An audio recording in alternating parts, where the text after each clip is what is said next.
Next, we'll go into the underlying business logic portion of the hailing process on the client.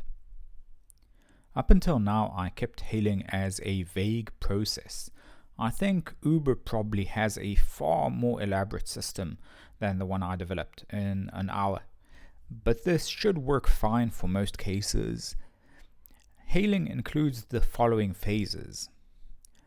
We mark that we are interested in hailing in the location service WebSocket code. The server checks which drivers are available in the area and returns to us their push keys.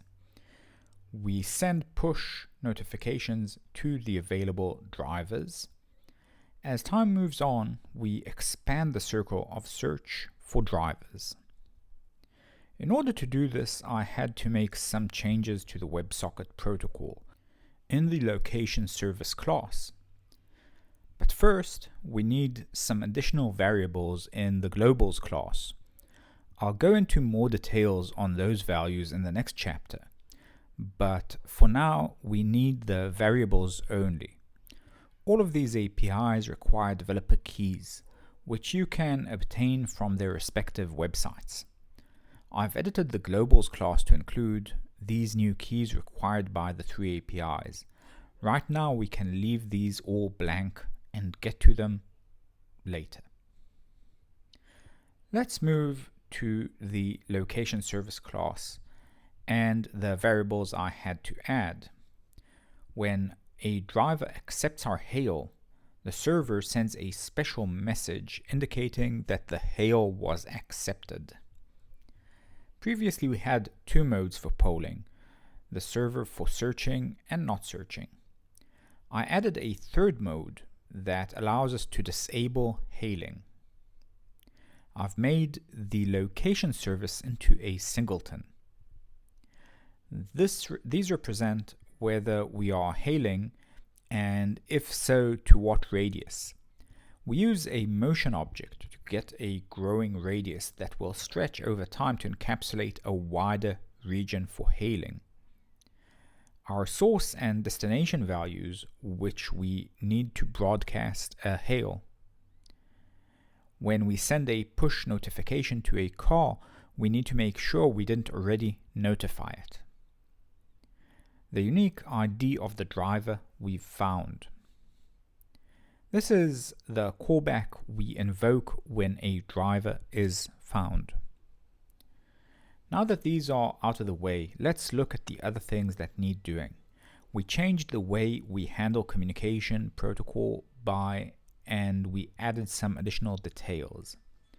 First, we need to ignore location changes when doing hailing, which we can do by adding that condition.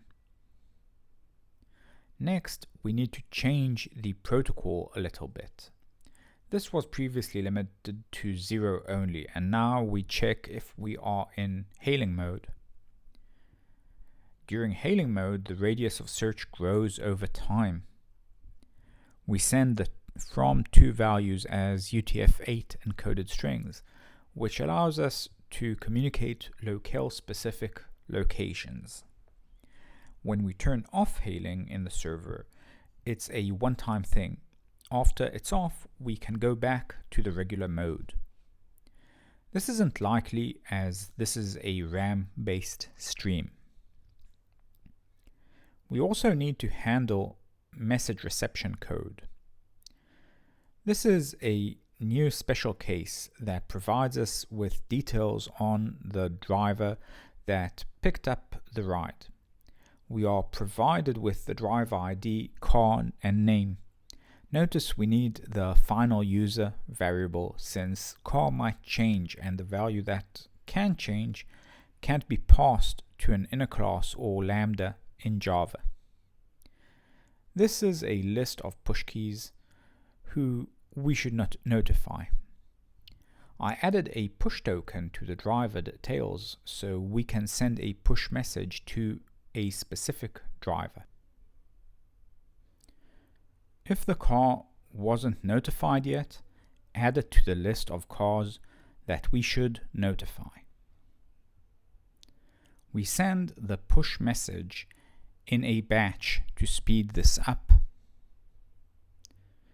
We send push type 3, which includes a data payload, the first section, and a visual payload, which you can see after the semicolon. Before we can compile that code, we need to add a push token attribute to the user class. Finally, we have the hail ride method, which is relatively simple. There isn't much we need to cover here.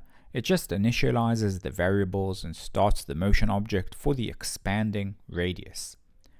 This should conclude the client side of the hailing process, and now we need to address the server side.